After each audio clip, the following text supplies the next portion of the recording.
Okay, it's live. Hey, everyone. Welcome, welcome, welcome. This is the Pop Pacesetters program. This is our Fall Pacesetters. This is the third year in a row that we've done a Fall Pacesetters right after our Fall Advance. The point of these Pacesetters, especially when it comes after an event, is that we would take the inspiration, the education, the knowledge, the motivation that you got at Fall Advance and then put hands and feet to it. Because it means nothing unless we take action, okay? It just makes us feel real good for a weekend, but unless we take action on what we learned, nothing changes in our life. And so that's why we have these pace setters. Whether you were at our Fall Advance or at another Fall Advance, we want to use these next 3 weeks to put legs and feet and action to what happened in your heart and your mind at your Fall Advance. Okay, so that's what we're going to do for the next 3 weeks. So welcome. My name is Leah Laughlin, and this is our Pop Pacesetters. And I want to start off and kick it off by just sharing how this idea came about and what the significance is about POP, P-O-P. Okay, so the idea came from brainstorming with the senior sales directors and above in the Unleash National area. There is so much power in collaboration and brainstorming and picking the brains of really smart and brilliant women. Okay, so that's where it started.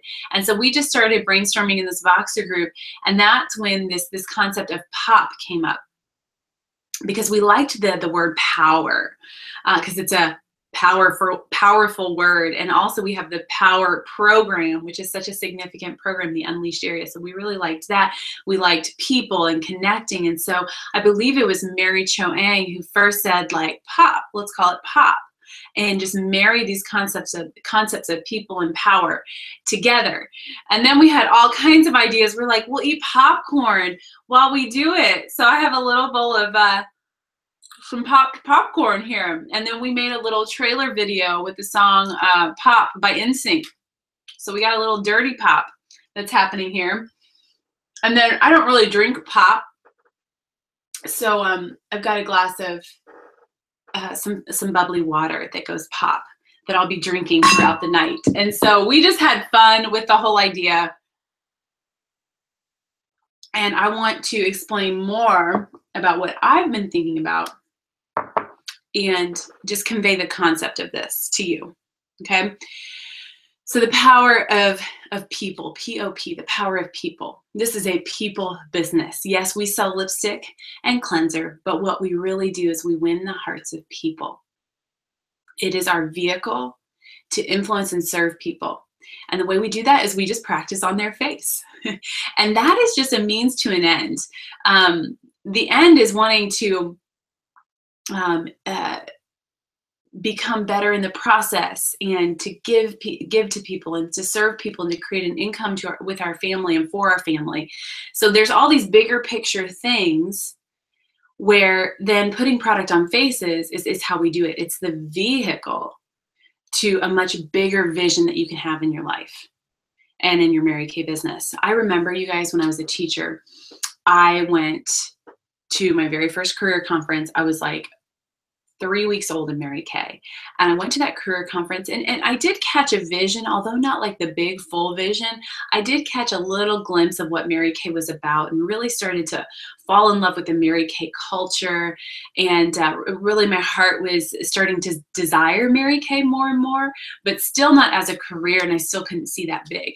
And I remember sitting in the car, driving home from career conference. This was in 2006.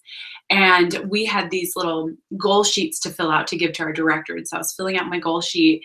And I remember saying to my girlfriends in the car, I said out loud, I would never leave teaching to sell Mary Kay. I would never leave teaching to sell lipstick, as I think how I exactly put it. Because I did not understand in that moment the bigger, broader gift that we could give to women. I still just saw it as peddling lipstick. I didn't see the deeper purpose or the significance, whereas as a teacher, I'm like, I am molding and shaping the lives of our future and the lives of children, and I'm helping children to learn. I saw the deeper purpose in that. I didn't quite catch it yet at that season in Mary Kay when I was only really 4 weeks old in Mary Kay. I think I had been in the business for about a month. And so now, of course, I understand the much deeper purpose and value of adding value to people. And it can really be a ministry to love and to share God's love. It can be an incredible opportunity to change your family's opportunities and choices by the income that you can make. I mean, I could go on and on and on about the value and bigger purpose, which leads me to our next definition of POP, which is power of purpose. And we will, throughout these next 3 weeks, explore the broader purpose of Mary Kay in your life. Okay? And then we're going to talk about the power of POP. And so I just Googled some definitions for POP, P-O-P. And here's what I came up with. And we're going to work with these 3 definitions. And these are going to be like our guiding force and our theme for this program for the next few weeks. Okay? So definition number 1, a light, explosive sound or action, a POP. Okay, explosive sound or action. Number 2, a patch of bright color, like that lipstick really pops, or that eye color or eyeshadow color makes her eyes pop. It's like a patch of bright color. Number 3, to escape or break away from. So let me talk about how these concepts apply to our Mary Kay business. Number 1, a light, explosive sound or action, a POP. It's something quick and powerful. And we're going to learn to pop in our business for the next 3 weeks. And our hashtag is actually 3, 2, 1, POP. And so more about that in a couple of minutes. So number 2, a patch of bright color. Okay, so that's what we want to be for people in our business that we're in front of. We want to be that patch of bright color in her life.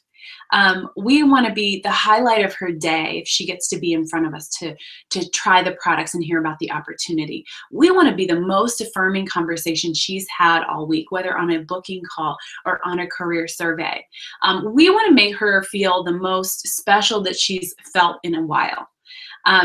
We want her to feel the most beautiful that she's felt in a while. Like, let's be that patch, that pop of bright color in someone's day. 3rd definition, to escape or break away from. Okay, so to escape what? We're going to explore escaping old habits that we want to eliminate. We're going to escape limiting beliefs that aren't serving us. We're going to escape lies. We're going to escape fear and defeat and a victim mentality. We're going to pop away from that and pop into a new, fresh chapter of hope, belief, truth, growth, and abundance. Okay, so that leads me to Pamela Waldrop-Shaw's seminar speech. For the Unleashed area, Pam Shaw is our Senior National Sales Director, and she was one of the top 3 NSDs at the Diamond Seminar, and she gave an incredible, incredible seminar speech, which I have watched multiple times, and we just watched it at our area fall advance. And so it is on your voucher list this week that you score 5,000 points when you watch that. And you guys, even if you did watch it at our fall advance, watch it again. It's one of those things that just keeps getting better and better every time you watch it. I think repetition is such a valuable part of learning, is that you really start to internalize what she says. You start to memorize what she says. It starts to become a part of how you speak and how you think. And so 5,000 points for watching that this week, even if you already watched it at our fall advance, okay? And so she talks about this activation ritual. And she says 3, 2, 1, go. And it's this mental way to train your mind to take a courageous action, or for our sake, to pop.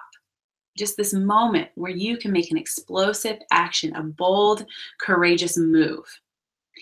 And she talks about how when the opportunity presents itself to take one of these actions or to make a choice to do this or that, you really have 5 seconds to take action.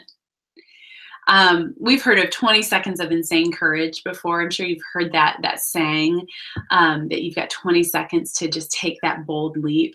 Well, she talks about having 5 seconds to make that choice. And it takes you to have awareness that you have a choice. Like, okay, I've got this choice to do this action or that action. And usually in that moment, you know what's best in the moment. Okay, and it's usually the harder thing, and that's the tough part of this.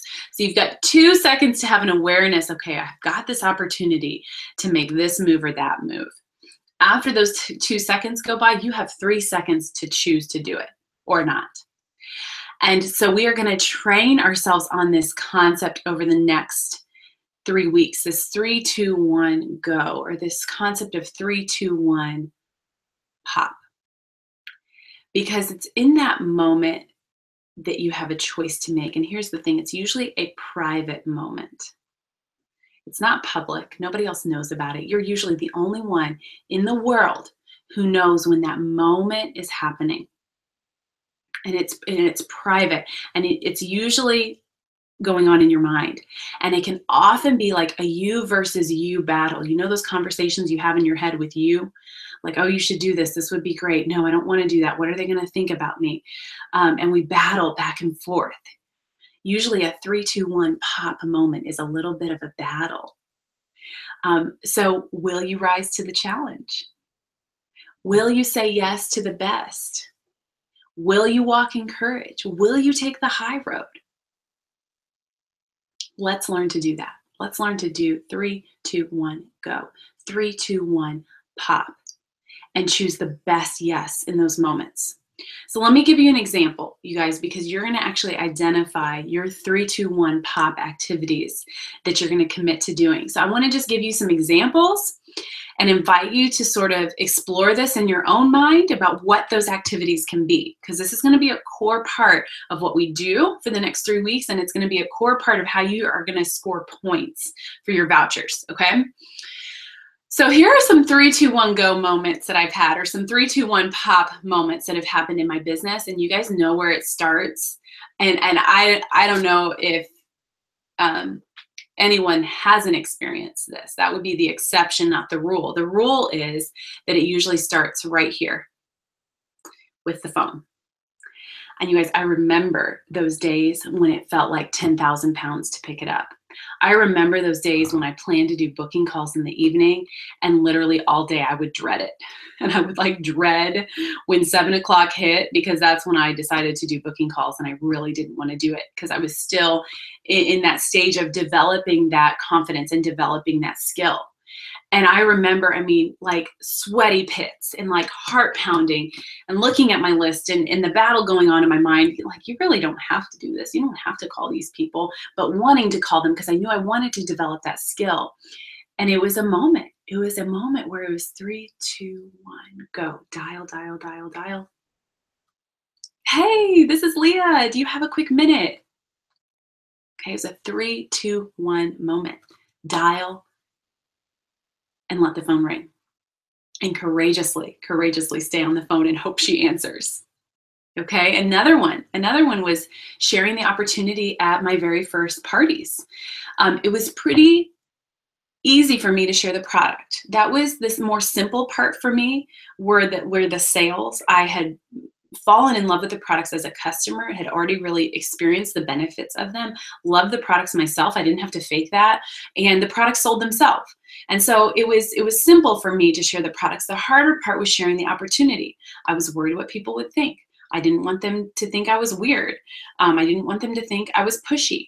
I hadn't really mastered the languaging or the skill of effectively sharing the opportunity. So it was kind of awkward for me in the beginning. And so I would come to that part in my script. They didn't have a flip chart then, so I just had this outline of my party script that I was going to do, and I would come to that part, and it was that you versus you moment. I'm like, I don't have to do this. We're already a little bit behind on time.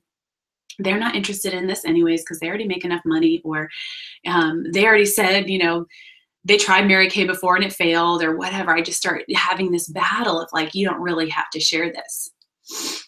And then it was 3, 2, 1, go. Okay, ladies, go ahead and take out your purses. We're going to play what we call the purse game. And I'm going to say a letter, and the first person to find an object in that room that starts with that letter gets a ticket. Okay, first letter is M. All right, ticket. For you, M in Mary Kay stands for money. Let me share with you the ways we make money. We make a 50% commission on everything that we sell. And then on went the purse game, where for the first time, I was learning to effectively share the opportunity and mastering that skill. And it was a 3, 2, 1, go moment for me because it was awkward and uncomfortable in the beginning, as are most skills in Mary Kay. And then you become masterful at them.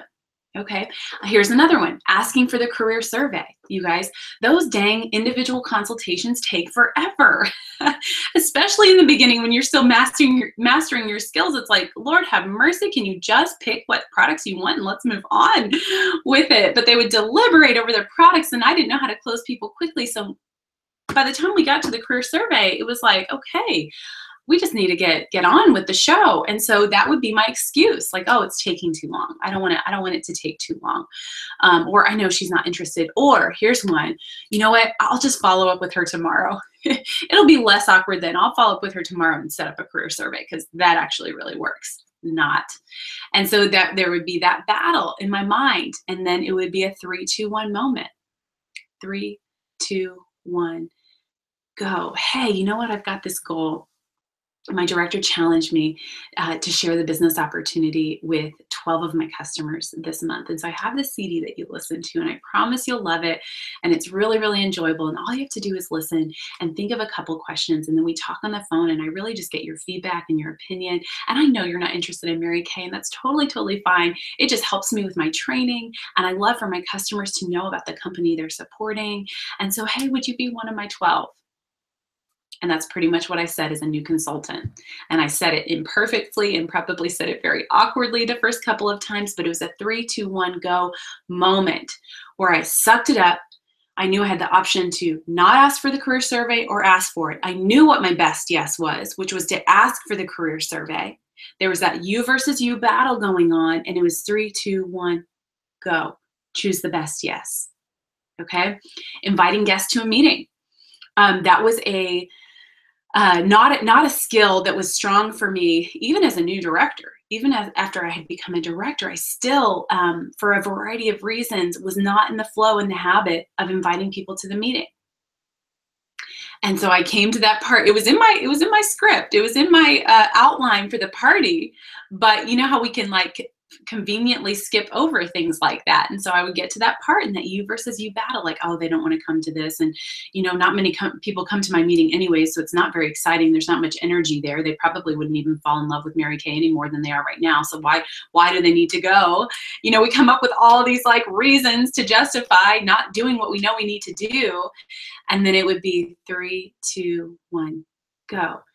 Hey, you guys, I do this model portfolio on Tuesday nights and Saturday mornings, and I am building this portfolio. My goal this month is to add 30 new faces to my before and after model portfolio.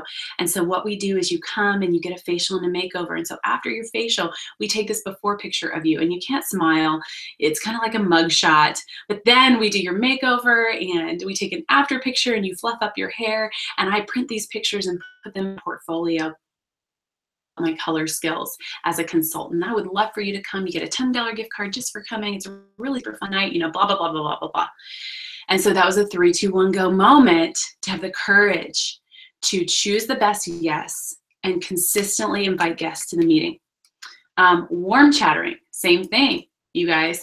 I remember warm chattering someone who eventually became a sales director and literally was like, walking towards her, but then kind of like backing away. And then I would take a couple steps closer, and then I would kind of maybe shuffle this way. I mean, I like approached her very awkwardly, and then finally asked her like, hey, I do this model portfolio, and invited her to be a guest in my meeting. She eventually signed. She ends up being one of the final directors to debut on stage with us to finish our national area.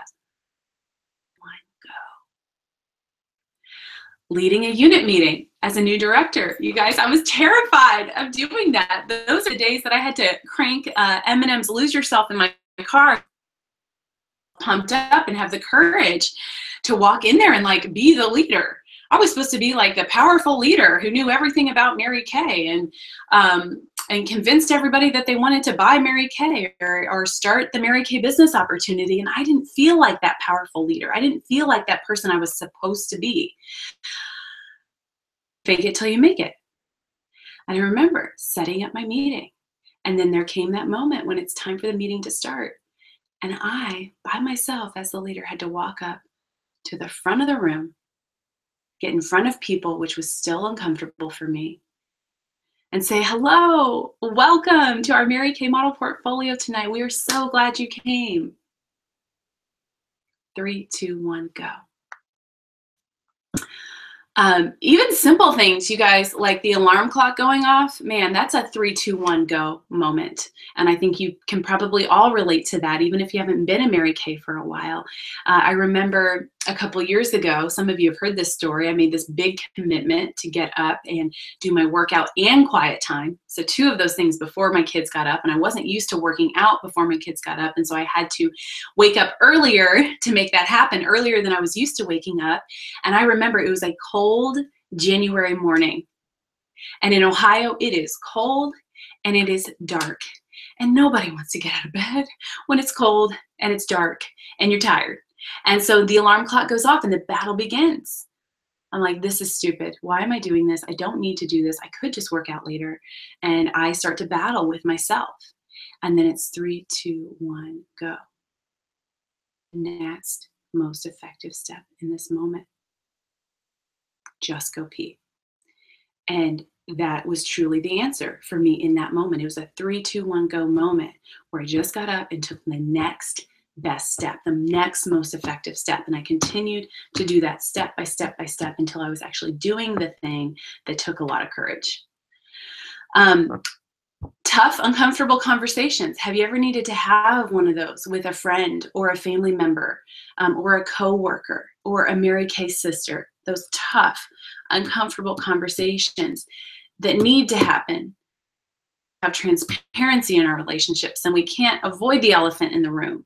And so you'd rather avoid them. I've had a lot of tough, uncomfortable conversations that I would have really rather avoided or not given energy to, but it's 3, 2, to connect and catch up and hear what's on your heart and mind. When would be a good time to talk live? Okay, knowing that Voxer is never an effective way to have those conversations. It's a live conversation, best face-to-face and in person. You guys, I remember giving my first career conference speech. This was back in 2008. I was still like brand new in Mary Kay. You guys, I was still figuring out the difference between our cleanser and our moisturizer. I kid you not. I was new. I was green. I was naive. I didn't know what I didn't know at that time. And I was the number 2 director, and we were the number 2 unit at a career conference in Cincinnati with 5,000 people there. The first time I'd ever spoken to a group, you know, I hadn't even spoken to a group half of that size. And Kathy Halou was there, Inner Circle National Sales Director, and she mentored me and poured into me and breathed belief into me. And so backstage, or to the side of the stage, she looked at me and she said, you know what? You remember this. But it's inhale, Holy Spirit, exhale, Leah Lachlan. Because it's not about you. It's about what God will do through you to love his people. So you go do it scared. When Kathy Halou tells you to go do it scared, you go do it scared. And so they announce my name and they call me up to stage. And I had to have a 3, 2, 1, go. Take that first step on a bright stage and with a shaking hand, grab that mic and give a first ever speech in front of over 5,000 people. 3, 2, 1, go. As an NSD, you guys, in Sweden a couple of years ago, well into my career, sharing my story with European national sales directors. I had about 5 or 6 classes that I taught. It was the most challenging speaking engagement I have privileged to be a part of. And I'm sharing my story. For the first time, I said the words, Jesus Christ. And the room went still. You could cut the tension with a knife. And I started debating in my mind, wait a minute. So much of my journey involves a story and journey of faith. And like, I can tell there's not the same, they're not receiving this like I'm used to people receiving it in the Mary Kay culture. And so I start to battle in my mind. Well, maybe I should cut those. Like, what if they think I'm weird? And, you know, I want them to like me. I want them to be friends with me. So I want to say things that resonate with their hearts, not something that's going to cause the room room to go still and silent and create tension. I don't want to create tension with these new people I want to be friends with. 2, 1, go. No, I will stand on my faith. I will authentically share my story, and I will say Jesus Christ, even if people are squirming in their seats. 3, 2, 1, go. It reminds me of Theodore Roosevelt's quote about daring greatly. And that was actually the title of our very first Pacesetters program that has been 2 years now since we did that one. And it was based on the quote, daring greatly, where he talks about being in the arena where there's blood and sweat and tears. And he says, if you fail, at least fail while daring greatly. Rather than being a cold and timid soul who neither knows victory nor defeat. Okay, so 3, 2, 1, go. It's a daring greatly moment where you choose the uncomfortable thing, you choose the hard thing, you choose the scary thing, and you say yes to that. In courage, you just say, yes, I'm open, I'm willing to fail, I'm chasing failure. Okay, that's a 3, 2, 1, go moment. We're going to learn to do. And we're going to call it 3, 2, 1, pop. It's a quick, sudden action that creates explosive growth. And I want you to start just coaching yourself. I want you to start saying it to yourself. When you're nervous to make booking calls, okay, 3, 2, 1, go. When you're nervous to walk up to that woman, 3, 2, 1, go. Hi, my name is Leah. When you're nervous to share the opportunity at a skincare class, 3, 2, 1, go. Okay, everyone grab their purses. We're going to play the purse game. Get used to saying it. Say it out loud when you can. So here's some questions I want to ask you that if you're in a place where you can write down some ideas, I want to ask to get your mind thinking upon what is going to be your most effective 3, 2, 1 pop activity. What could be one action or a few actions or 3, 2, 1 pop activity for the next, and I'm going to say 30 days, because here's what we're going to do. Thanksgiving. Okay, so tonight is the 19th of October, you guys. And some of you are going to watch the recording. And so I'm starting a 21-day challenge with myself tomorrow on October 20th, with the goal to be done on November 20th, which happens to be the Monday before Thanksgiving. And so I want to challenge you to do the same, to take a 30-day chunk of time between now and Thanksgiving. That's the deadline, man. It better be done by like Wednesday before Thanksgiving is on Thursday. And you're going to take that 30-day chunk, and for 21 days, you're going to choose a 3, 2, 1 pop activity you're going to do consistently, and we're going to do the 21-day booking challenge together. And so what is that one action or a few actions that could be your 3, 2, 1 pop activity for the next 30 days? And of the 30 days, you're going to pick 21 days to absolutely take action on that. Okay. What new healthy habits do you want to create?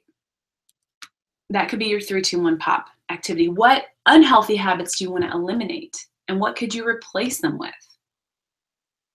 What action in your business do you know will create growth, but will also take a lot of courage?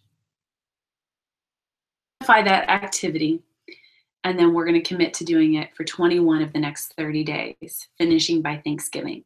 And so I gave you some examples of my own personal story of my 3, 2, 1 go activities.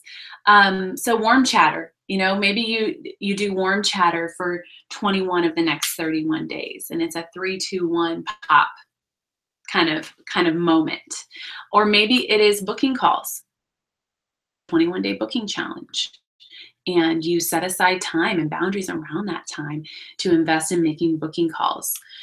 It might be mastering a portion of your skincare class that you've been chickening out on doing, or a portion of the individual consultation that you've been chickening out on doing, and that you're committed to doing. Maybe that's your 3-2-1 pop activity. It could be as simple as a wake up time that's early enough to do this and this and that before your kids wake up, before your day starts, or before you need to get to work. Okay, so those are just a few examples. And right now, I want you to jot down some ideas, even if it's a brain dump. Just write a bunch of ideas down if you've got a lot of ideas swirling in your mind, and then take some time to identify things, you guys, because if it's too much, you're not going to do it. Okay, if it's too overwhelming, if it's too big of a task, you might be good for a couple of days, but we want to do something that's sustainable. So it's got to be a small daily win, something attainable, something achievable that you can control, that you can use as a way to create new healthy habits in your life. Your habits are driving your performance. Your rituals are creating your results in your life. I'm going to say that again. Your habits are driving your performance that you are seeing in your life right now, and your rituals are creating your results that you are seeing in your life right now. And so use this as an opportunity to create some new healthy habits. When you see to be a really disciplined person, we often tend to think like, man, if I just had the discipline she had, or if I just had more discipline, then I would be successful. But I just want to bust that myth right now that you don't need any more than you already have. All we need to do is direct and manage the willpower and the discipline that we already have and that we're already capable of. You to say yes to the good habits and eliminate the ones that are not serving you well. You don't need more discipline. You just need to manage your choices and have enough discipline long enough to create a new healthy habit. And then once you have a habit happening in your life, the journey feels a lot different. It makes the hard stuff feel easy because habits happen effortlessly. When you know it's a habit, it means it requires little to no willpower. Like you don't have to try to brush your teeth in the morning. You have to like focus and try really hard to drive home from work or drive home from a familiar place that you're used to going or used to being. It's a habit. You just do it. You know it. Okay. Those of you who love to eat breakfast, you don't have to like try hard to eat breakfast. It's just a habit. You wake up, you're hungry, you eat. Okay, so our life is filled with habits that happen effortlessly. Can manage and direct them to make them more effective for us. It's life-changing. It's life-transforming to identify a handful of healthy habits in your life, okay? And so tonight, you guys, of our 3 hangouts that we're doing, we're sort of laying a foundation tonight that we're going to build upon. Okay, so we've covered the concept of POP, and I'm going to cover a few more things that's going to lay a nice, strong foundation, and then we're going to build the walls and the doors and the windows of that and get into more details. Okay, so tonight's the foundation of everything. In addition to the 3-2-1 POP, we're going to do a 21-day booking challenge. And so in your packet at the very end is the 21-day booking challenge workbook. If I'm familiar with it, if you looked at that, it's pretty self-explanatory. And essentially what the 21-day booking challenge is you start with 30 names if you want to maintain. Okay, so and what I mean by that is if your date book is full and rocking and you're happy with the activity in your date book, you just need a group of 30 names that's going to help you maintain the bookings that are already existing on your date book. If you need to create some action and some movement on the date book, I would recommend starting with 60 or more. Also consider what types of names you have. If you've got a lot of friends and family and people you have close relationships with, you could probably kill it on your date book with 30 names. If they are referrals and people you have very loose or little relationships with, it's going to take to get the same results. Okay, so you're going to at least start with 30, if not even more than that, depending on what your situation is right now with your date book and who you're calling. And so the 21-day booking challenge is you take a group of 10. So let's say you have 30 total. For the first day, you're going to call 10 people. Let's say you have 60 total. For the first day, you're going to call 20 people. that big group of names into 3 different chunks. And so day 1, you're calling 10 people with a phone call, a live real phone call, and a text follow-up. You're calling group 2 with the exact same script and phone call and the exact same text follow-up. Day 3, you're calling the exact same script and the exact same text follow-up after the phone call. Day 4, you guys, you go back to group 1. Day 5, group 2, group 3. Day 7, group 1 again for the final time until several months later. Day 8, group 2 again for the final time. Day 9, group 3 again for the final time. And you start with a new group of names. Okay, so you see by the first 9 days, you've gone through those 30 or 60 or more names. Day 10, you start with a new cycle of new names, because ideally you're going to be getting referrals and warm chattering and generating. You always want to be generating new leads, and we're going to talk a little bit more about that in a minute. And so that's why on your voucher, one of the challenges this week was to come up with that list of 30. Like, who are people you've been too chicken to facial? Who are friends in your life who you haven't called? Who are new connections you've made that now your kids are in soccer, they're in school now, so you're meeting new people? Who are customers that you haven't connected with in a long time, and it's a good time to maybe loop back around with them and rebook with them and share new products with them?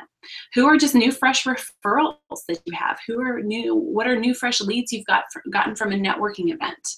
Okay, so that was a voucher activity, was to create that list of 30, because you're going to use that list for the 21-day booking challenge.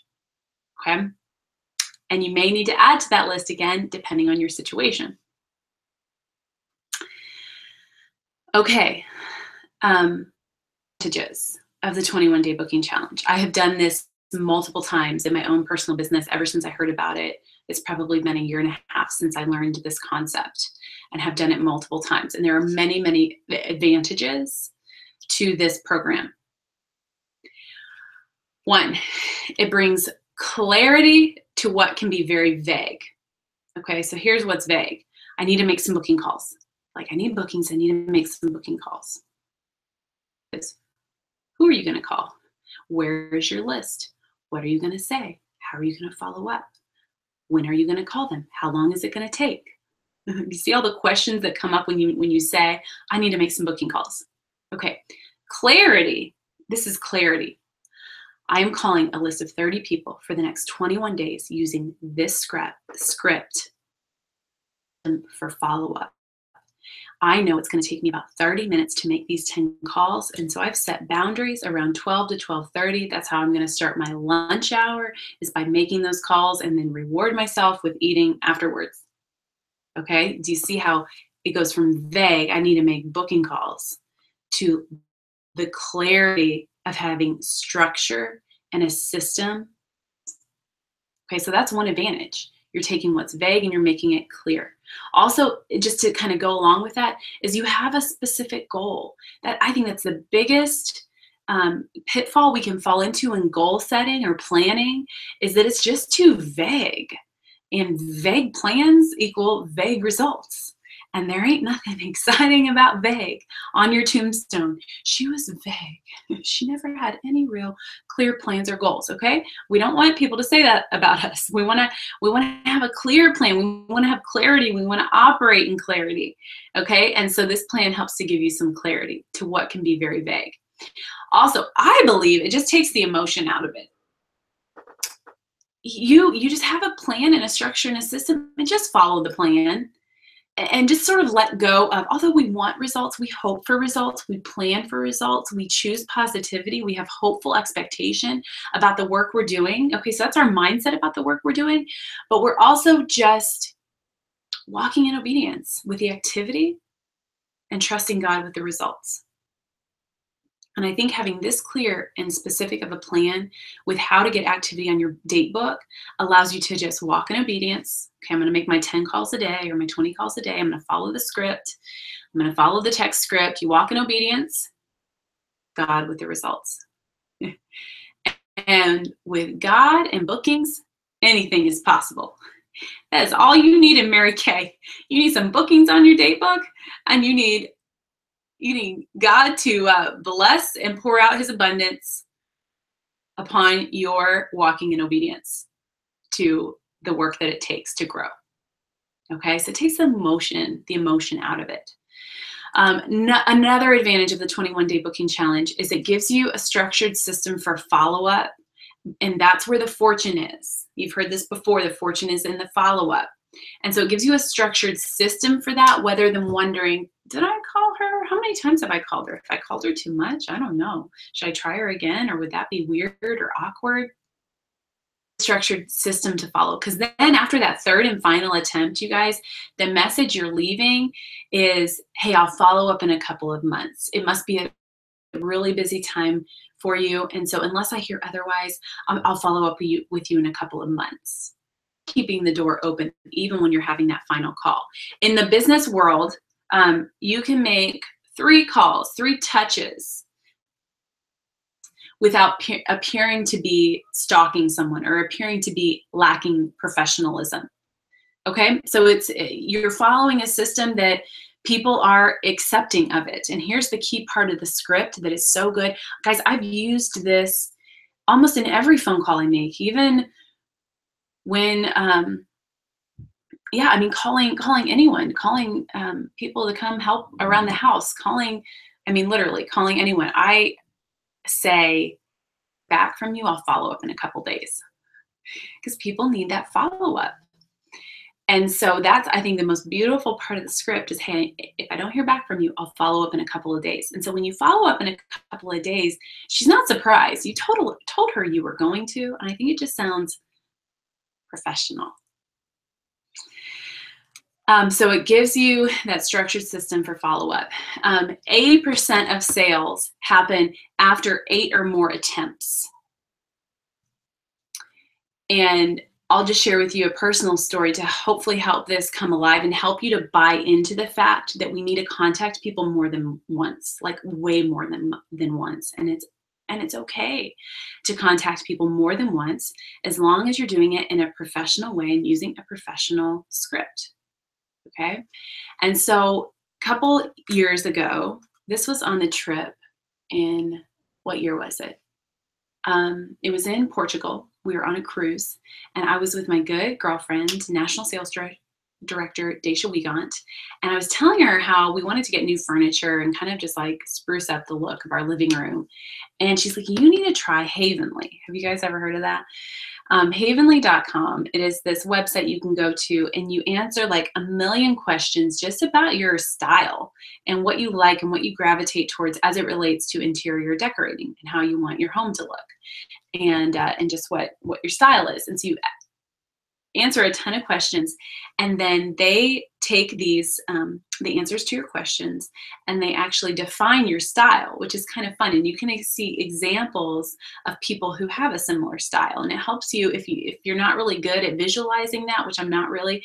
It kind of helps you to visualize things that you would like. And so then an interior designer, like a real life person, actually puts together a look for you. Like, you even send them pictures of the room, and they pull together a couple different options of how you could decorate and remodel your room, whatever room that is, based on your style. It's like super fun and cool. So Daisha tells me about this. I'm like, oh, I am so doing that. And so that's the first attempt at a sale. Because remember, we're all in sales, okay? We're all constantly selling each other on something, okay? We all have good sales experience. Have you ever seen a really good movie and you convinced your friends to go watch it? Yes. Have you ever gone to a really good restaurant and you loved it and you convinced your friends to try it and go? Yes, you have. You've done something like that. And so if you can do that, it's just sharing your love for something that you enjoy and you want other people to enjoy it as well. That's good sales, okay? And so we're all good at that. Even with 0 sales experience, you're great at sales. And so that was the first attempt to sell me on Havenly. Okay, so when we get home from the trip, Daisha asked me again, she's like, have you done, she's really good at follow-up. She's like, have you looked into Havenly? I'm like, oh, no, I haven't. I haven't looked into it yet. Okay, second. So she reminds me again, have you looked into Havenly? No. And then she sends me And I still didn't look into it. Third time she sends me the link to it. So I finally go to the website and I do the thing. I answer all the questions. Then when you get to the end, you have to pay. You have to like pay for it for a designer to send you some ideas. And so I get to the end when it's time to pay and I don't have my credit card close to me. And so I just didn't check out. I just left the checkout box blank and I walked away because I didn't want to get up and get my credit card and I just got distracted with life. Okay, that happens to a lot of people, you guys. I bet you can't even imagine how many people have left yourmarykay.com website empty because of little simple things like that. Okay, so that's why we follow up, because we want to stay present in their life. And so I don't check out. Well, they notice when a cart is full and you're checking out, but you haven't. And so I get an email. Hey, we've noticed that, your style is about to be complete. We want you to see your style. I'm like, oh yeah, I need to do that. Didn't do it. I get another email. Oh, maybe a couple days later. Okay, I think we're on attempt number 5 right now. And they remind me again. Still didn't do it. Then I get another attempt. Okay, we might be having a halftime break right now, you guys. Are we having a halftime break? Daddy, Eli's messing with Mommy. Here, go downstairs. Wait, am I going to Go talk to Daddy about that. I did. Okay, go see what he's going to say. Daddy, Eli's messing with Mommy. Hey, Cliff, can you come get Eli? I'll see you soon, buddy. I don't know if you heard Aria. Daddy, Eli's messing with Mommy. Okay, so 5th attempt. And then the next attempt was they sent me a 10% discount. They're like, if you check out, you get a 10% discount today for ordering. I'm like, okay, I'll do it. And so it took me 6 times of hearing about it and being followed up with before I finally made the purchase. And you guys, this was something that I wanted. This was something I was excited about. This is something I was willing to purchase. This is something I was looking forward to. I had no objections. I had no walls up. I had no issues about it. Like, I wanted it. And it took 6 attempts before I actually made the purchase on something I really, really wanted. Okay? So you see the follow-up. You guys, the follow-up, we're contacting once, twice, and then cutting it off and backing off and she's not hearing from us again. You guys think of the people who are slipping through the cracks. Okay, Amy Gamboyan was at our fall advance, you guys, and I don't know if you've heard her story for those of you who weren't there, but oh, good golly. She had, I don't even know how many people who could have recruited national sales director, $1 million sales director, Amy Gamboyan, and they didn't because they never followed up with her. I mean, she literally recruited herself. She had to get somebody to sign her up. It's almost painful. It's painful to hear her story and painful to hear about the people and their poor follow-up and what they missed out on. But everything's within God's plan, so all is well. But it was such a good example of oh my goodness, we have got to follow up. We've got to get systems for it. We've got to get serious about it. We've got to make a plan for it. We've got to tighten those systems, and we've got to be women who follow through. And part of following through is just maintaining a relationship. And so you can't contact people all the time asking them to buy, Mary Kay, but you can follow up and be a part of her life. And how did little Susie Q's first day of kindergarten go? Okay, you met her at a party, learned that her daughter was starting kindergarten, and had her first day of school. Ask her about it. Stay in her life. Stay interested. Follow up.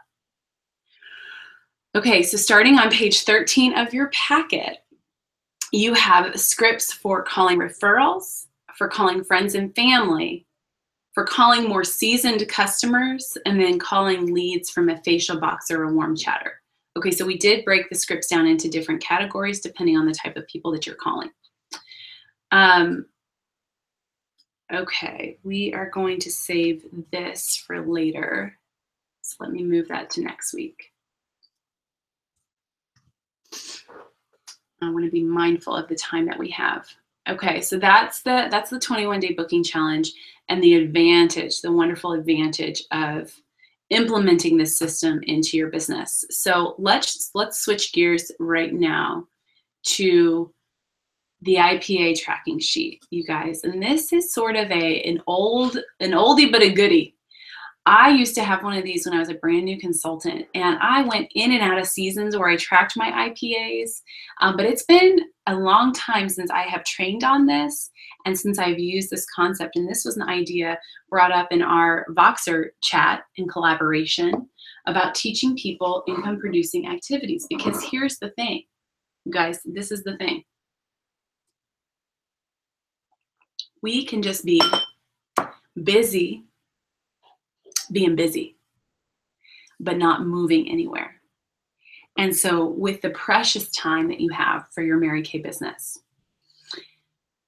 in your busy life, where a lot of you have jobs, you have husbands, you have children, you have school, you live in a home that you manage, you take vacations, you plan for the holidays, you are involved with church, your kids go to a million different activities, okay? So in this busy life that you live, let's learn to fit Mary Kay into the pockets. If that's where you're at right now, if you're part-time right now and you've got to fit Mary Kay in here and you've got to fit Mary Kay in there, let's learn to do it most effectively so that the couple hours here and the couple hours there are producing an income. And that is something I am passionate about. Like, I want to see my people make money. I want to see big sales, big commission checks. I am passionate about the people I love in the Unleashed National area and in all of Mary Kay making money because of what financial freedom gives to your life. Not that we find our worth, our value, or our identity in our money. Absolutely not. I'm not saying that. I would never say that. But it creates stability. And where there is an overflow, you are able to give. You cannot give what you do not have. And so when we can create an overflow, create abundance, create more than we need, we can start impacting other people's lives in a pretty amazing way.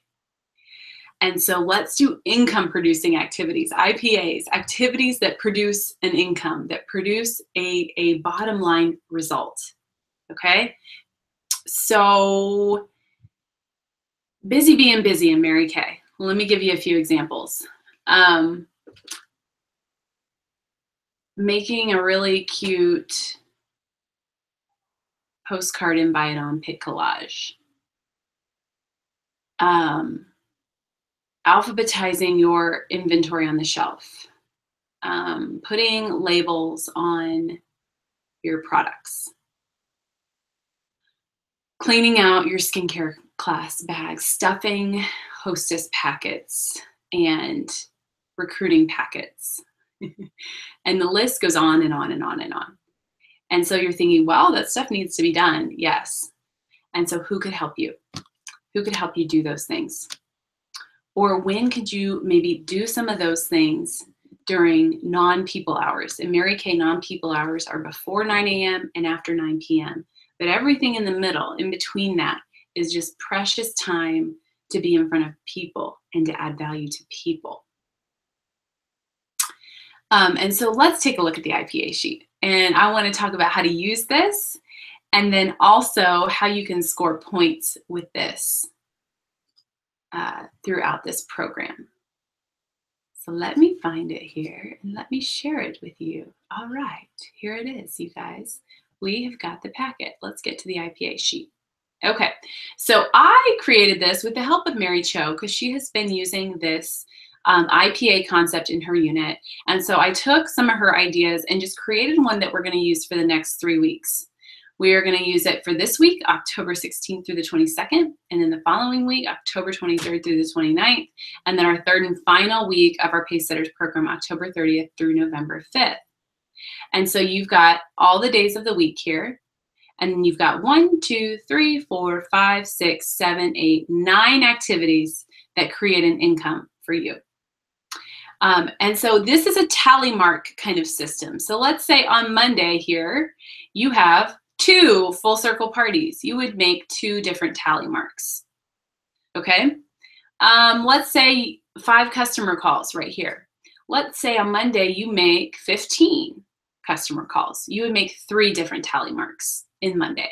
Okay, so you're getting a tally mark for any time you do one of these things. And if you do multiples of these activities, then you get more tally marks. And you're going to total yours up for each day.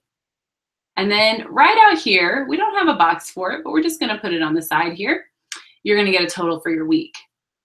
And I want you to actually track the activities you are doing that are creating an income for your family and creating growth in your business. Now, let's say you do 5 customer calls that get no reorders, okay?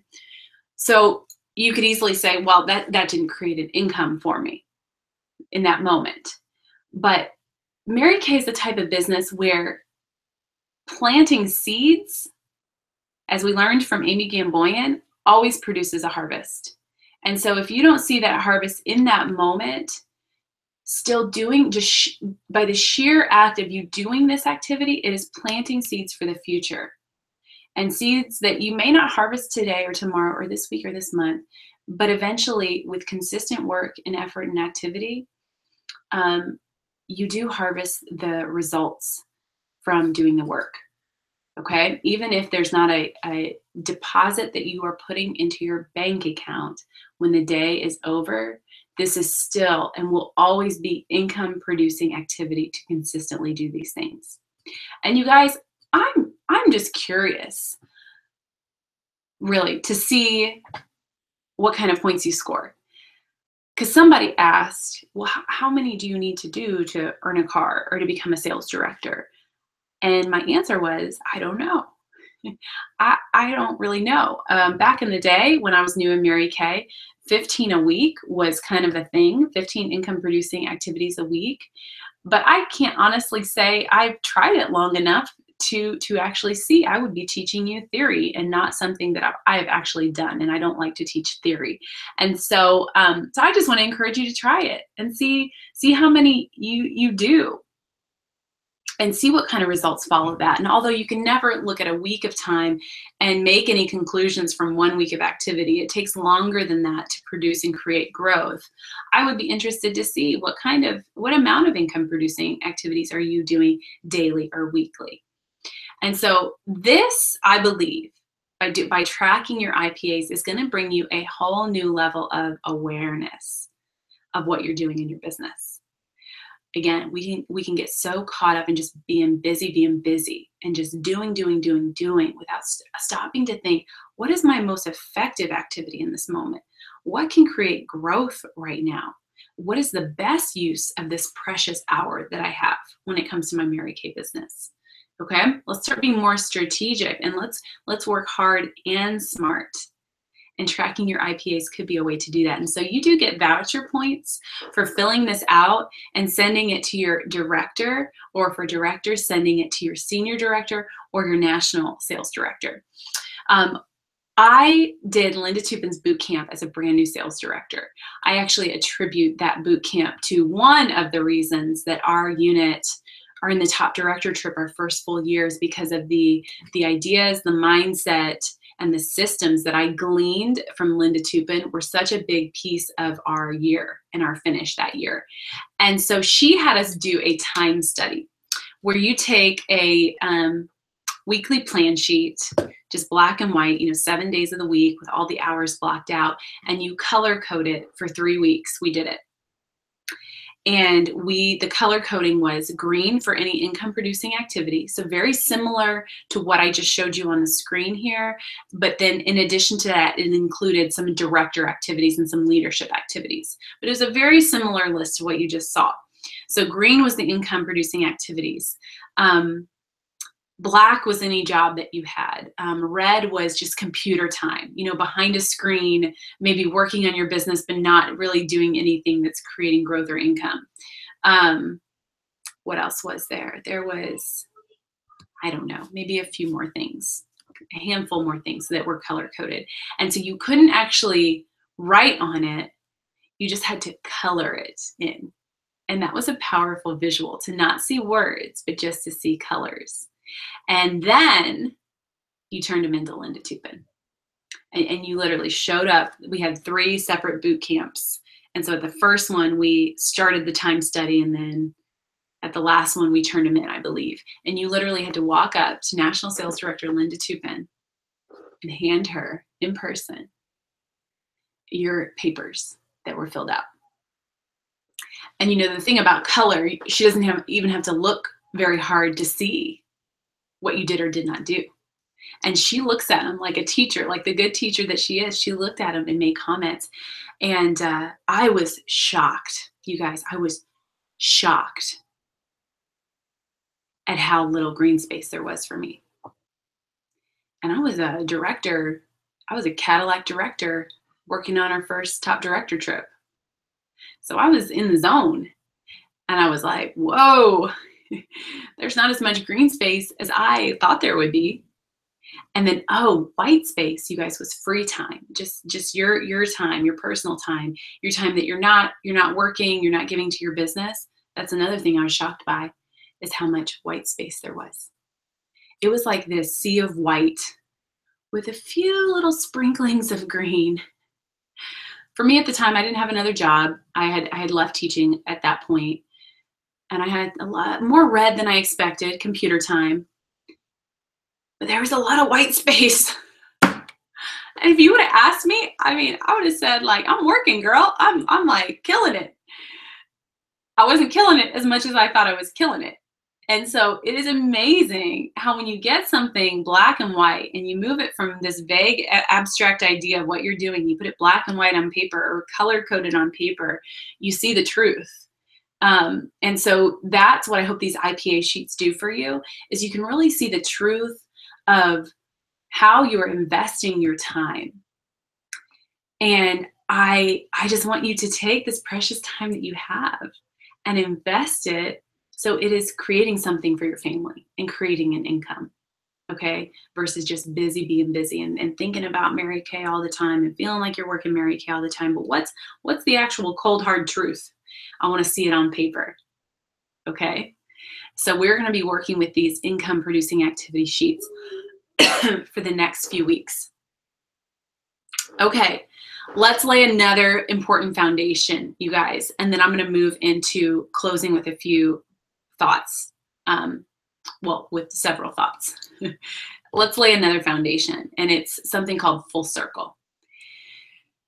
This is a foundational thing to understand, is that we work our businesses full circle. And your business is like a chain link. And there's all these little individual chains. And we want it to create a circle. And we want them all to link and hook together. Because in fact, they all work together. They all feed off of each other. And they all need each other to be effective and to grow. And so if you have one weak link in the chain, it doesn't just mean that one little link is weak. It actually weakens the entire structure. It weakens the entire system. It weakens your entire business. So for example, let's say you feel like you have a weak individual consultation and you haven't really mastered those skills. Well, you don't just have a weak individual consultation, you have a weak business, because it weakens and takes away from every other piece. Because remember, it's a circle. It's all meant to work together. And so it's important to understand the different links in your chain and what those are, and then to identify the spots that you have opportunities for improvement and enhancement. So let's figure out what those are right now. And this isn't in your, you know what, I think I'm going to add it to the voucher, you guys, that you would actually rate yourself on this piece of paper on a scale of 1 to 4 in all of these categories, and that you would send a picture of it with all your rankings for every single skill to your director if you're a consultant, and for directors, you'd send it to your senior director or your national sales director, so she can see where you're at with your skill level. There's 4 reasons why you could be working but not getting results. One of them is there's not enough time that's gone by. Another one is that you're not in the target market. Another one, it's a belief issue or a confidence issue in your head or your heart. And another one is that the skills haven't been mastered. Okay, so we need to become masterful at our craft and masterful at what we do. We need to be the best in the world at this thing called Mary Kay.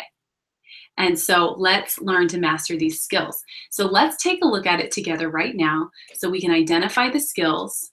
I want you to rank yourself, and then you are going to share this with your leader so that we can work on together enhancing our skills.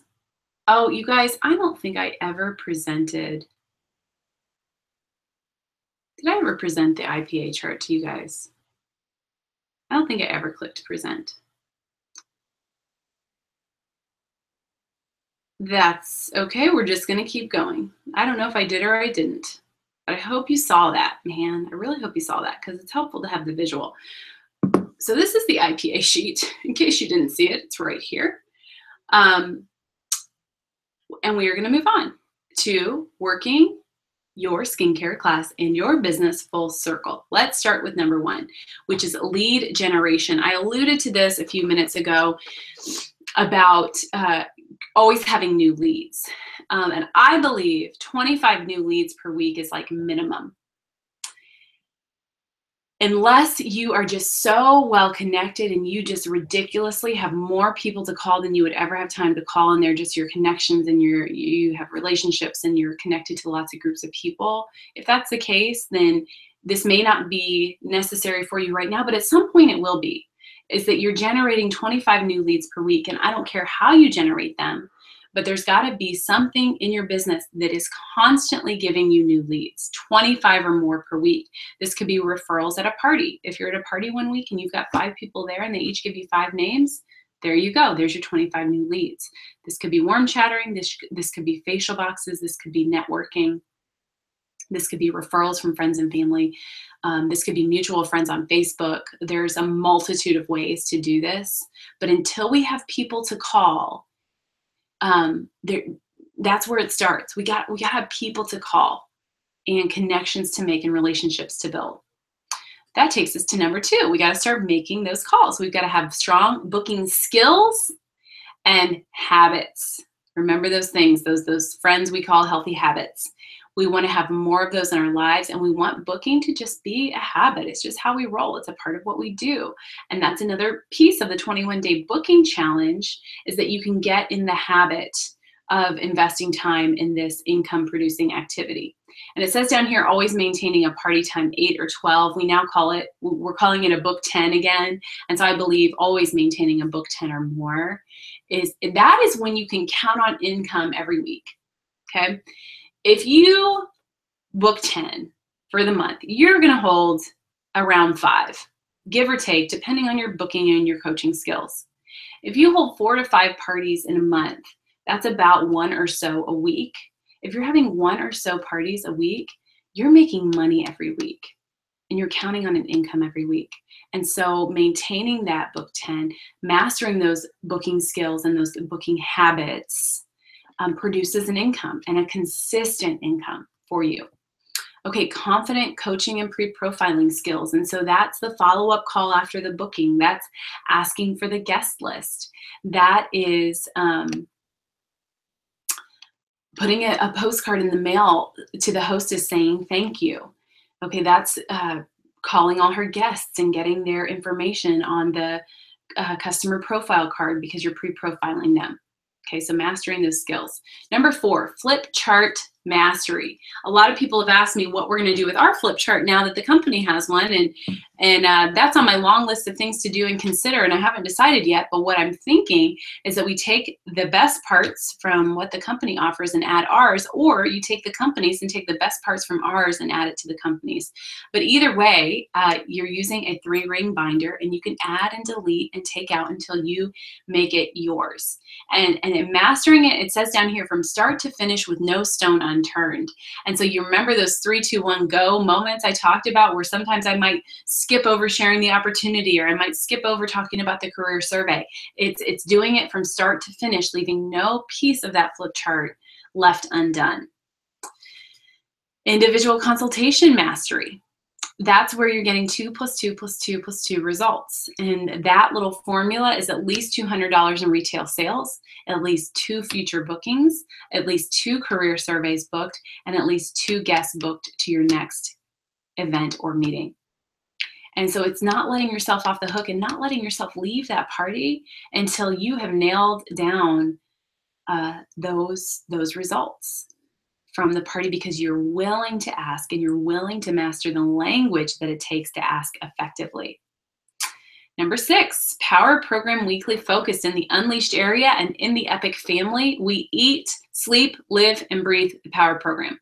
It is our focus. It's our baby. It's what leads to everything else you want in Mary Kay. It's the basis of our business, which is just holding parties and being in front of people and doing faces. That's what it is.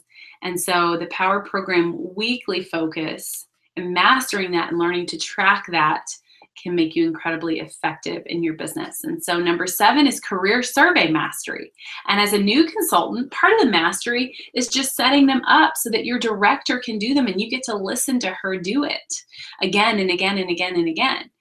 And you get to listen to her share her story and listen to her answer questions and listen to her overcome objections, with the goal that you would learn to do them yourself. And so mastering sharing the opportunity is a link in our chain. Let's go to the next one. Product knowledge and personally using the products. That's just self-explanatory. Number 9, systems for follow-up in customer service. We've been spending a lot of time on this with the Unleash area with our sell-a-thon that we did before the first quarter wrapped up. We did a customer service workshop at our fall advance. We gave people time to take action on the challenges that we gave them. And so we are doing Century Club, where we are focused on building up to 100 reordering customers who reorder at least 50 retail a year from us. The beautiful Sherry Pierce talked about building skincare customers, where not only do you have reorder customers, but they're on to skincare because that's a more thriving reorder business. So we need systems for that and follow-up so that we are providing the best customer service that we can. Number 10, event and meeting attendance. It's you got to show up to go up. It's staying plugged in. It's being open to accountability. It is being connected to a support system and people that love you and building relationships with them. Okay? So we show up to go up. Number 11 is effective goal setting and execution. And then number 12 is communication with your director or NSD. And so I want you to rank yourself. Let me stop this sharing here. I want you to rank yourself on a scale of 1 to 4. Okay, so 1 would be like, I don't even know what you're talking about. I haven't even gotten training on that. You know, I don't even know what I don't know. And so we just need to start with some basic training on that. And so if you're new, or if you haven't been through your new consultant training or your pink boot camp that your director has for you, then that's a good place to start, just to start even like learning what some of these skills are. So that would be a 1. A 2 is, you know what, I've heard of them, I've been trained on them, but I have not started to implement it in order to master it. Okay, so I need to start implementing and studying that skill so that I can master it. 3 is, you know what, I have started implementing it and I am on my way to mastery. Like I'm practicing, I'm in the zone, I'm in the game, I'm doing it. I'm just a few steps away from really mastering that. And 4 is, I have mastered it. It is my sweet spot. I could do it in my sleep. I not only know how to do it, I know how to teach other people to do it because I am effective in this area. And just put 1, 2, 3, or a 4 by each of those circles and send it to your leader so she can support you in mastering these skills and really identifying, okay, if you've got maybe a handful of weak links or opportunities for growth, which ones do you start with? What would be the most beneficial to start with? And how do you start learning and mastering that skill? Okay, your leader can coach you through next steps with that. Okay, so I want to finish our time together with several thoughts on emotional management. And so let me share some things with you on that. Again, we're laying a foundation. And 90% of this business is head and heart, and 10% is mastering the skills. Okay, we got to master the skills, like I just said, but those are simple. You just need a little bit of practice. You need to study a little bit, and it's simple. It really is. We have a skills-based business that is shockingly simple and easy to master with a little bit of practice and effort. The more challenging piece is your head and your heart and your emotions. I love this quote. It says, emotions are like waves. You can't stop them from coming, but you can decide which ones to surf. And emotions can feel like that. They can come upon you when you don't even want them. Like, I didn't even want that wave, but I'm feeling this feeling that I don't even like, but here it is. Okay, but you get to decide on how you respond and how you react and how you manage that that emotion that came upon you, whether you like it or not. Emotional management is really about thought management. Here is how the story of our life plays out. We have a thought. When that thought is repeated, it creates an emotion. And here's the thing, you guys, 90% of our thoughts are repeated thoughts. And so what that means, which I find is so fascinating, is that 90% of what you thought yesterday, you're going to think again today. And 90% of what you thought today, you're going to think again tomorrow. Isn't that just fascinating? And so our entire lives, we basically spend time thinking about 90% of the stuff we've been thinking about for years. That's why you do these Pacesetters. That's why you go to Fall Advance. That's why we read books. That's why we develop ourselves as leaders, is to think a new thought and break out of potential negative thought patterns or thought cycles that we get into. You know, a lot of people think that education is over after college. But in Mary Kay, we are lifelong learners and we are readers. Even if you aren't a reader, don't beat yourself up. There's a beautiful thing called audible.com. And so anyone can be a reader. Anyone can develop themselves. Any one of us can get plugged into a podcast or apps or sermons, so that we're constantly feeding ourselves new and positive thoughts and breaking out of negative thought patterns that possibly have been happening for years. Okay, so 90% of what you're thinking is repeated. You might need to shift and break out of some of those thought patterns because repeated thoughts create emotions. Do you know what the number one thing that moves us into action or creates a certain behavior? Number one thing is an emotion. It's emotions that cause us to move. And then our emotions and our actions, when those are repeated, they create habits. And habits are either your best friend or your worst enemy, depending on if it's a healthy or an unhealthy habit. It is either serving you well, or it is sucking the life out of your potential.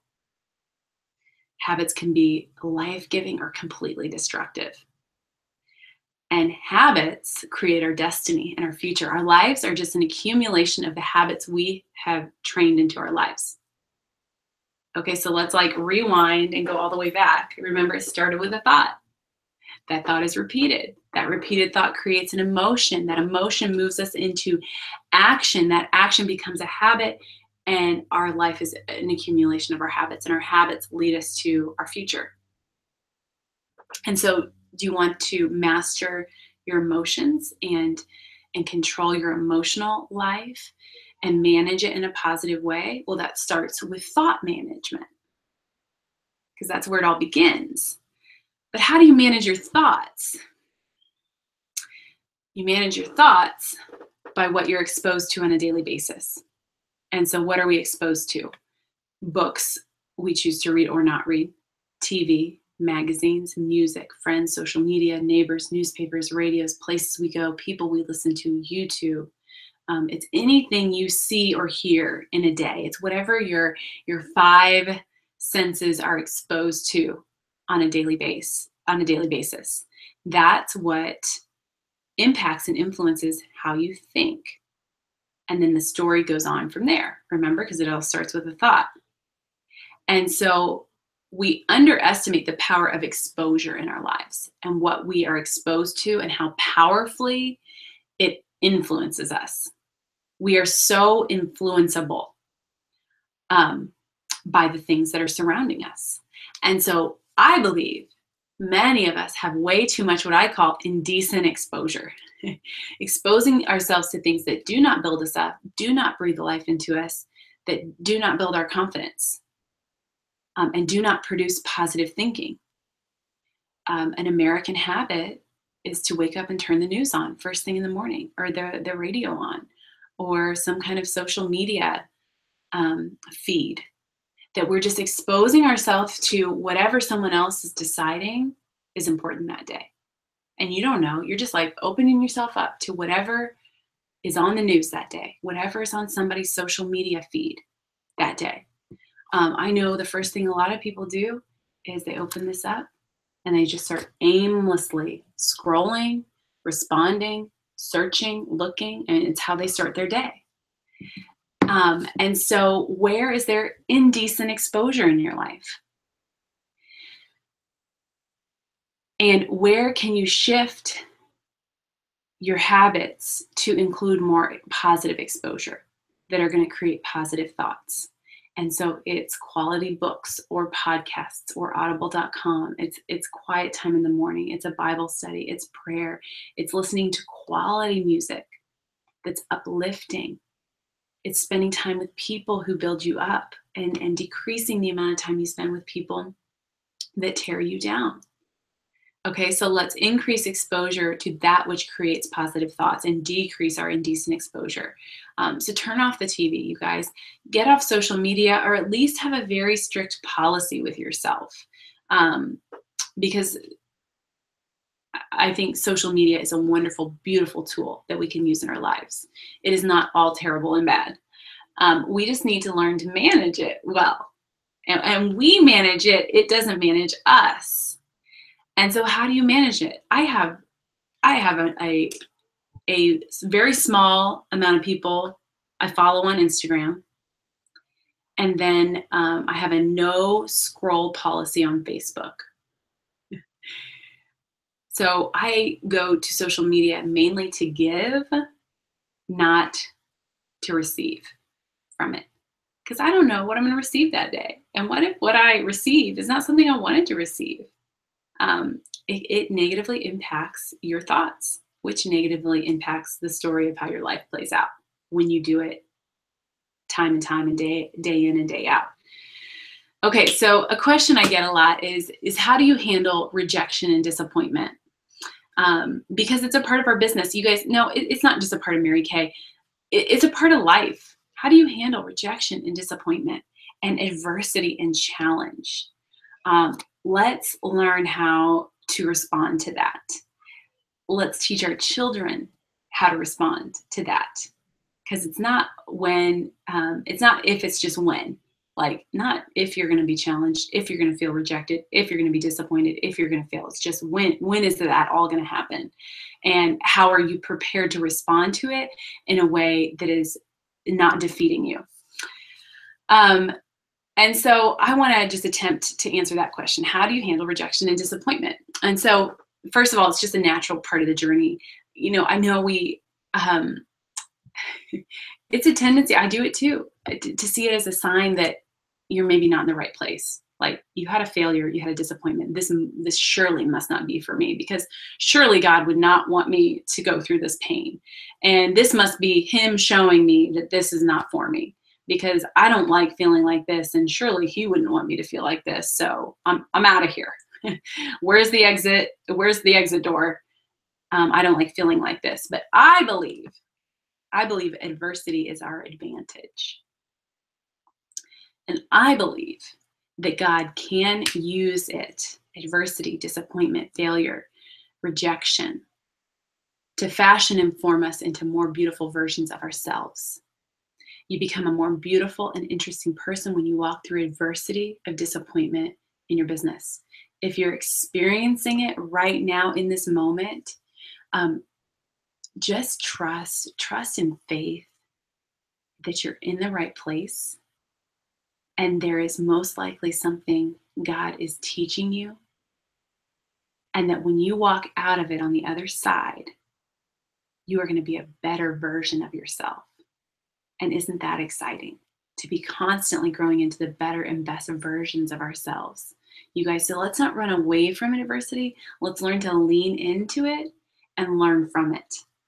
I love this quote. It says, the most beautiful people we have ever known are those who have known defeat. They've known suffering. They've known struggle. They've known loss. And they have found their way out of the depths. These persons have an appreciation, a sensitivity, and an understanding of life that fills them with compassion, gentleness, and a deep, loving concern.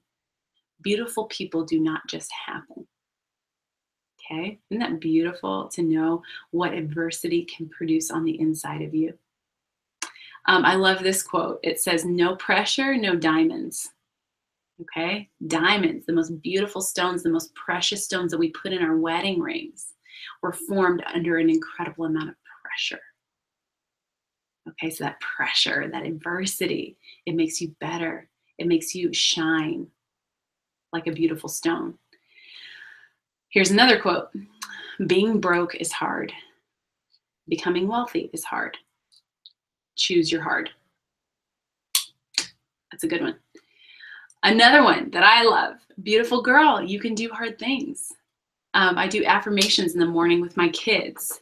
We take not all of them, but some of them to school every morning at the exact same time. We all pile in the car and we have about a 7-minute drive to school. And we've made it a habit to say our affirmations. And one of them that they say every day is, I can do hard things. I'm up for the challenge. And you guys, we have got to teach our children, yes, to win and to work for the win and to be excellent, because excellence leads to winning. But we also have to teach our kids how to fail, and that it's okay to have failure. It's okay to have adversity. They can do hard things. We need to look for opportunities to allow them to experience hard things so they grow that muscle when they're young, so that as they grow older and take more responsibility for their life, they know that they're up for the challenge because they've experienced it as a child. My first grader, Ian, he's 6. All of my kids have little responsibilities that they do in the morning and in the evening. And one of Ian's is to make his own lunch. And so, yes, that little 6-year-old climbs up onto the stool in the island in our kitchen, pulls out his lunchbox, and he makes a sandwich. He spreads mayonnaise on the sandwich.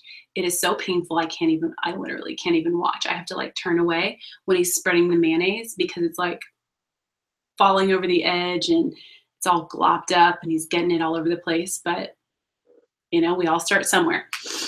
And so he spreads that mayonnaise on his sandwich. He makes the sandwich. He gets out his carrots and his cucumbers and his almonds and a snack for lunch. And he puts it in his lunchbox and he puts it in the fridge.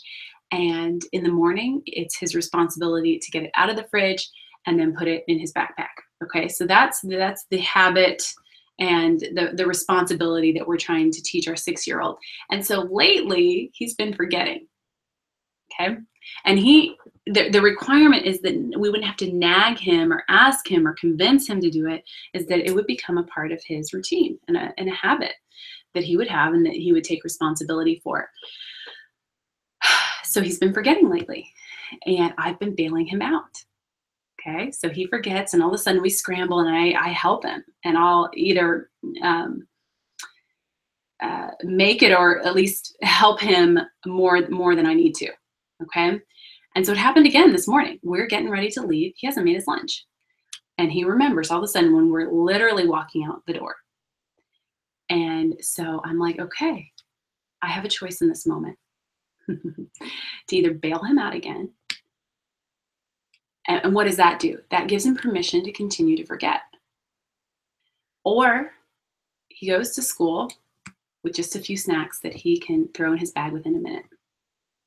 And so you guys, it was painful, but he just had to resort to throwing a few snacks in his backpack at the last minute and not make a sandwich. And to him, like lunch is a sandwich. It's not just like an apple and some almonds and carrots. It's like a sandwich.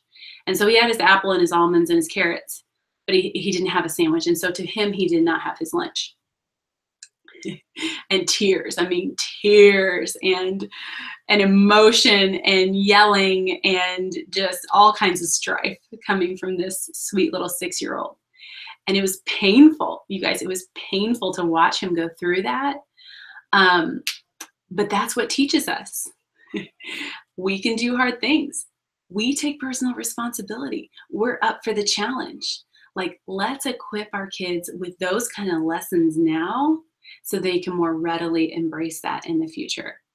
And so I texted his teacher. I'm like, you are going to see a tear-stained, his cheeks stained with tears today, and he doesn't have his lunch. And he's the kid, like, he has a raging metabolism. Like, he could literally eat all day long. And so for him to not have a sandwich, I was feeling a little bit nervous about, but you know what? He can go hungry. Hunger teaches us a lot of things too. And pain can be a good teacher. And so we can do hard things. Our children can do hard things. There's this awesome meme of Mary Kay Ash, and I believe it is her. There's two men there. One of them is Richard Rogers, and I'm not sure who the other one was, but it was her holding this big poster that showed their growth, the company's growth over a period of time. And I think it was in the 80s that the picture was taken. And the chart starts way down here. You know, we all start at nothing. We all start at zero. We all have humble beginnings. And so it starts up here and it starts moving up, but it's slow. It kind of took a while for there to see a lot of growth. And then there was growth, and then it kind of went down again. And then there's a little more growth, and then it plateaued, and then it shot up. And so the majority of the poster was low numbers, not a lot of growth. Probably a little moments of fear and like, is this going to work out? And the meme or the flyer says, what if she had quit when she didn't like her numbers? Okay, what if she had quit when she didn't like her numbers? And that's an important thing for us to remember. You know, don't quit just because you don't like the number you see on the scoreboard. You guys, we're all on a journey of getting better, and there will be moments of adversity, and that's okay. Here's an analogy that has helped me with this concept. So let me paint you a picture of life being like a pendulum. Okay, you know, so it kind of swings back and forth. And the harder it swings on one side, it means it's going to swing back harder on the other. That's how like the pendulum works. And so on one side of this pendulum we call life, we have joy and success and happiness and satisfaction that comes from success, okay? And then on the other side, we have pain and disappointment and rejection and failure and adversity, okay? Those are the two opposing sides of life. And then you have the middle. And in the middle, there's very little pain and very little failure, but there's also very little joy and satisfaction that can come from success.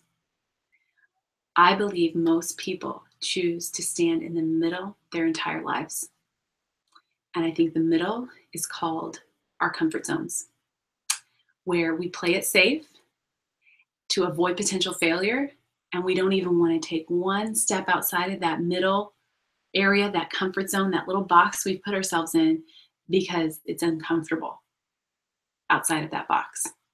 Okay, so not a lot of failure and adversity, but we miss out on a lot of joy and a lot of satisfaction that can come from success and that can come from impacting people's lives. In the middle, you usually have vague plans, okay, and vague commitments, which lead to vague results. And as we've already said, there's nothing exciting about vague. You kind of have one foot in and one foot out on everything that you do and everything that you're involved in. So here's the thing about this pendulum. The only side you can actually control is the side of adversity. Like, you can't just go over and walk down and sit on the side of success. It just doesn't work like that. You can only influence and control the side of adversity. And the higher and the wider you swing on the side of possible failure for trying, because you're stepping so outside of your comfort zone, you don't know if you're going to succeed or fail. Possible rejection of your big dream and goal. stepping outside of your comfort zone. And the higher and the wider you swing on that side, you guys, how the pendulum works is the higher and the wider it swings on the side of success and joy and satisfaction. And Mary Kay Ash herself modeled this so beautifully. You guys, she was said to have had the bloodiest knees. She swung so high and wide on the side of potential failure, taking her life savings of $5,000 with her 19-year-old son as her advisor, opening a business where her lawyer and her accountant told her she was giving too high of a commission and it would fail, and opening it in the 60s when it wasn't cool for women to even work outside of the home, much less start a business opportunity. Women didn't even drive cars at that time, or at least it was not, of course, as common as it is today. I mean, the adversity that she faced, you guys, is astronomical. I mean, I am kind of humbled by it. I'm humbled by it because my adversity, my attempt to swing high and wide on the side of failure is nothing compared to what she did. There's a lot of security. I had the 90% product buyback guarantee. I had a full-time job when I started Mary Kay, and another source of income. I had security and safety nets all around me that if this would fail, I wouldn't be out much. Okay, she didn't have that security and safety net, man. She was all in, swinging high and wide on the side of potential failure and stepping so far out of her comfort zone. And wouldn't we all love to have her results? It swung back high and wide on the side of success and joy and satisfaction and impact. We're all here tonight because she chose to swing high and wide on that side. You guys, we wouldn't be here right now having the opportunity we do have if it wasn't for what she chose to do, when it wasn't easy and when it wasn't safe. It was said that she didn't know within $1 million of what was in her personal checking account. Can you even fathom it? You know, you probably don't know within, 100 or hundreds of dollars what's in there, but to not know within millions of dollars what's in your checking account, now those are some results. And so when you're faced with disappointment, that is good, my friend. It's good. Stay there, lean in. We can do hard things. We're up for the challenge. And it means there is progress happening. There's like some juicy, juicy stuff happening in your heart and in your mind in moments of adversity. Okay. Another solution for disappointment is self-coaching. Again, you know the conversation that you have in your head all day long, the you versus you conversation. You carry yourself around with you everywhere you go. So we may as well learn to be our own best coach versus our own worst enemy. What if you could carry your most encouraging mentor with you all day long? And she was just breathing into you thoughts of hope, of encouragement, of you can do it. You've got what it takes. You can do hard things. What if you had your best, most positive mentor with you all day long? Okay, you can, and it can be you. And we can learn to be our own best coach versus our own worst enemy. What if you had your worst enemy with you all day long? Somebody who was telling you you weren't worth it. You don't have what it takes. You're so stupid. Why do you think you can do this? What if you had your worst enemy following you around all day long, speaking that into your life and speaking that into your head? And I believe some of you do. And the thoughts and the negativity up here are as if your worst enemy was following you around, feeding you negativity. Okay, so we got to clean up this conversation in here. And the term is called self-coaching. How do you coach yourself? How do you speak to yourself? What does that you versus you conversation look like up in your mind? So especially in moments of disappointment and rejection, that's a prime opportunity to be your own best coach in that moment. And we tend to ask questions like, why is this happening to me? What is wrong with me? Why can't I figure this out? They are judgmental, harsh questions that cause us to feel guilty and unworthy. And so we got to learn to change those questions. And that's just an easy shift to make. And you start asking questions like, what can I learn from this? How can this make me better? Do you guys hear my 3-year-old crying in the hallway? Because I do. I hope you don't. How can this make me better? what is the good that can come from the situation? Okay, so we learned to ask those questions. You guys, we're building a new house in an agri community. I'm pretty excited about it. And one thing I'm really excited about is instead of my office being upstairs where everybody is and mingles, it's downstairs away from everybody's bedroom. I'm really excited about that. So my most favorite question, guys, I've already shared it with you and have alluded to this. It's what's my next most effective step? I don't know when I learned this or where I learned this or how I learned this. I'm sure I learned it from someone along the way in my journey, but this was very early on in my business, especially in moments of feeling overwhelmed, in moments of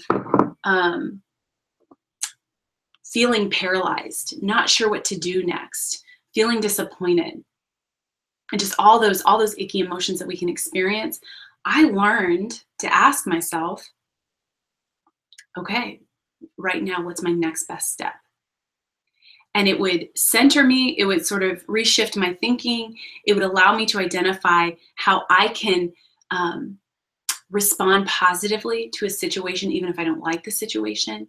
It allowed me to take action versus staying paralyzed and staying in this state of emotions that's like, I don't know what to do. You know, that it's kind of spinning in your mind and you're spinning in your heart and you don't even know like which way to turn. It helped me to like center myself and stop the spinning and just take one next small step that I thought would be most effective in that moment. And I'm telling you, it's a baby step. It's not anything monumental. It's not anything epic. It's not anything magical. It's just a little baby step in the right direction. And then after you take that step, you take another little baby step in the right direction and another little baby step in the right direction. And so that's how my Just Go Pee story came about, is that cold January morning when it's dark and it's cold and I'm tired. What's my next best step? I had learned that for years. I had practiced that question for years. So I knew what to ask myself in that moment. What's my next best step? And the first thought that came to me literally on that January morning is, oh, just go pee. Just get up and go pee. That's all you got to do. You don't have to work out. Just go pee. So I'm peeing. And what's my next best step? Just brush your teeth. Okay, what's after that? Okay, just get your clothes on. You can still jump back in bed with your yoga pants on. Just get the clothes on. Okay, what's my next best step now? Get the shoes on. And by the time I had taken all those little next best steps, I was ready. I'm like, okay, I can do this. I can go work out now. Okay, I've got this. And no single step was too hard.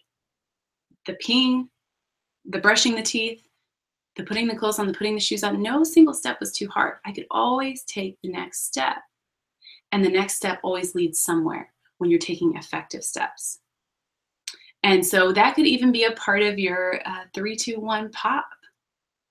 It could be getting in that mindset of always taking the next most positive action. Goal setting, you guys, especially when you have big goals. Goal setting is a simple yet a profound skill to master. And most of us really are terrible at goal setting.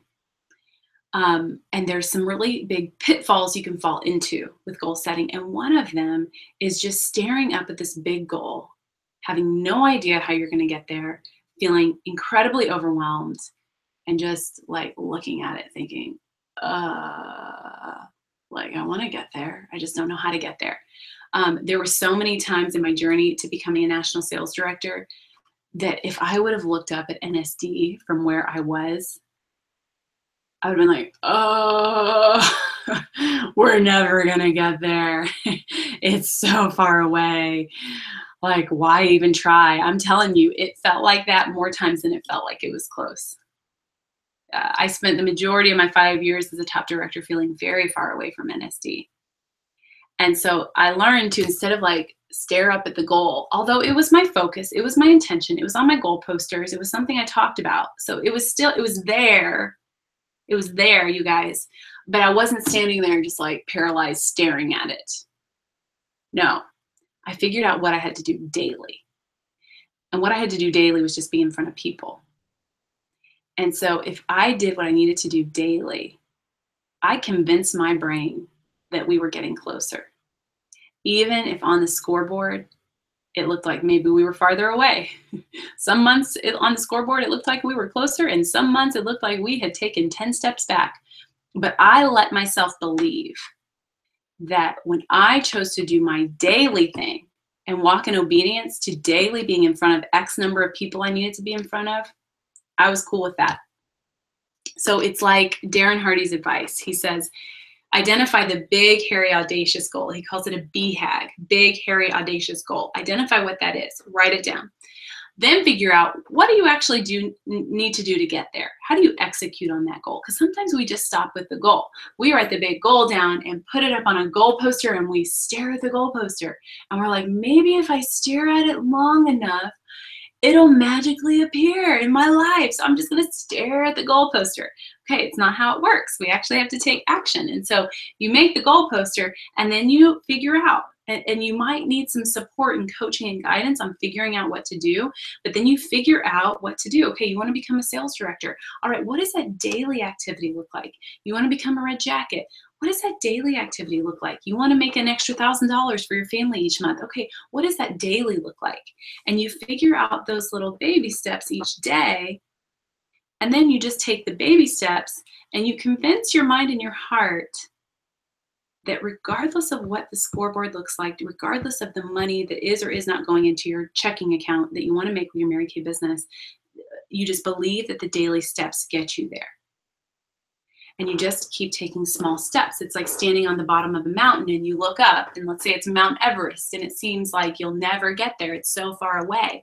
But how do you get there? You look down and you just take one step. Then you take another, and you take another, and you take another. And all of a sudden you look back and you're thinking, wow, look how far I've come. How did I get here? And then you realize you just took small little baby steps every day. You just went pee every single day and then took the next step and the next step. You just said 3, 2, 1, pop. Pick up the phone and make the call. 3, 2, 1, pop. Go talk to that sharp woman who's in the checkout line. 3, 2, 1, pop. Set up the career survey with everybody at the skincare class. 3, 2, 1, pop. Invite her to the meeting this week. And you just keep doing, you just keep going pee, and you just keep popping. Peeing and popping. That's what we should have named this, Pacesetters. That is literally the simplicity of success. Success is not complicated. It is a simple process. Okay? And there will be disappointment and rejection along the way. But remember, we are tough women. We can do hard things. And we are up for the challenge, you guys. And so we are going to finish with painting a picture, because I want you to carry this picture with you. And in those 3, 2, 1 pop moments, or the moments you just need to go pee and take the next step, I want you to be able to recall this picture in your mind. Okay, so we're going to paint it right now. And a lot of you have done this exercise before. It's something I like to do with consultants and directors.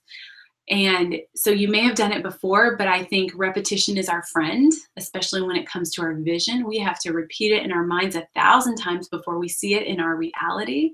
And so we're just going to paint the picture again, and we're going to paint the picture again. It's going to become more detailed. It's going to become alive. It's going to become more real to our hearts. We're going to discover different parts and pieces of it. It's going to be like a puzzle that we put together. And so what I want you to do is, if you're in a place where you can close your eyes, I want you to close your eyes.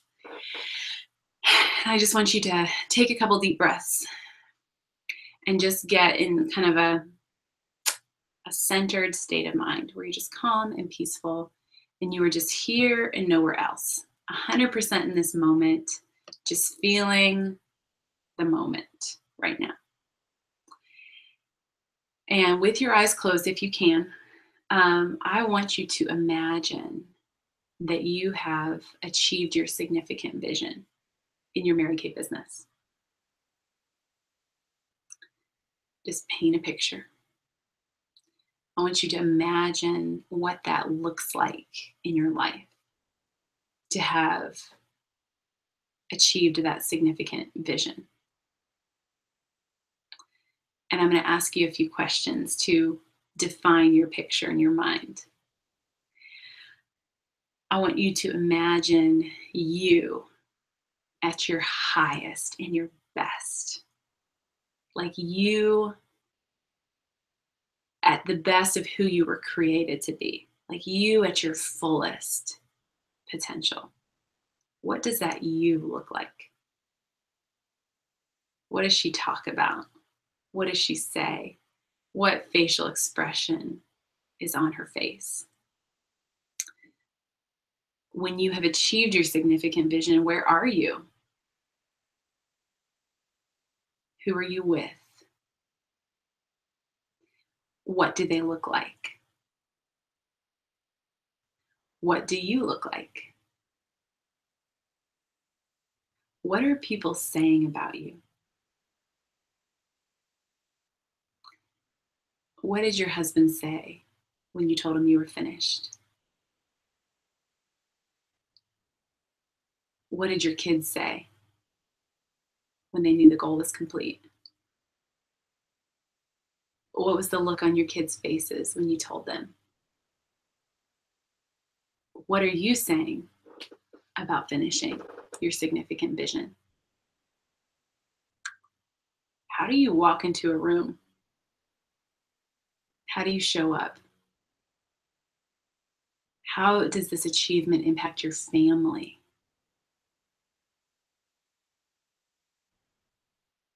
What does this allow you to say yes to that you currently have to say no to? And what example or legacy is this leaving for your family? So go ahead and open your eyes. And my hope is that you were able to imagine something very beautiful. And I hope you were able to define something very, very beautiful, and you were able to picture something that, like, if you could have an artist paint it, you could describe it to them and they could paint this beautiful life story or make a beautiful movie of what you've created in your mind. I hope that it's that clear. And if it's not that clear, how could it get that clear? What could create more clarity for that vision? What could support you in painting a picture of what could be and what should be in your life? Because with most things like this, you must be able to imagine it and create expectancy for it before you will actually achieve it. And then once you create that picture, the question becomes, how do you keep that in front of you on a daily basis? And so, my friends, that is our foundation. And that is what we are going to build upon for the rest of these few weeks, is our 3-2-1 pop activity, backed up by a 21-day booking challenge and having consistency with our follow-up with that and getting our date book full. And then we're going to be working full circle, mastering the full circle process. We're going to dig in a little bit deeper with some of these individual skills. So we're going to master that, and then we're going to manage our emotions, and we're going to learn to have a peaceful emotional journey. We're going to learn to manage our thought life by learning to manage what we're exposed to, you guys. And we're going to work towards that vision that you created and that you painted. We're going to take little baby steps forward. We're going to go pee and we're going to go pop until we achieve it. Okay, you guys, I loved spending the past 2 hours with you. And so don't be shy on Facebook. I want to hear how it's going. I want to hear about your journey. I want to hear about your results. So please engage and interact on that. And I'm peacing out for tonight, you guys. I'm going to go say goodnight to my kids. All right. Love you. See you next week.